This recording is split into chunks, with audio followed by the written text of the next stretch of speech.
Hello दोस्तों, कैसे हैं आप लोग। और मैं उम्मीद करता हूं कि आप लोग बहुत ही अच्छे हैं, जहां भी होंगे स्वस्थ होंगे और मस्त होंगे।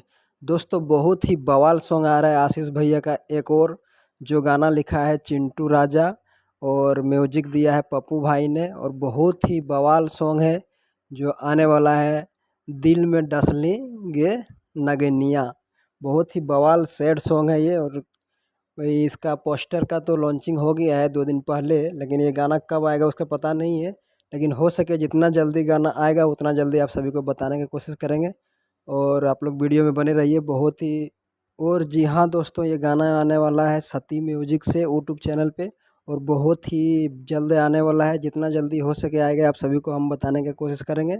और आप लोग हमारे यूट्यूब चैनल पे अगर नए हैं तो प्लीज़ सब्सक्राइब करें और अपने दोस्तों के साथ शेयर ज़रूर करें। आशीष भाई का जितना भी न्यू अपडेट या न्यू सॉन्ग के बारे में जितना भी जानकारी होगा मुझे, मैं इस यूट्यूब चैनल के माध्यम से आप सभी को बताने की कोशिश करूँगा।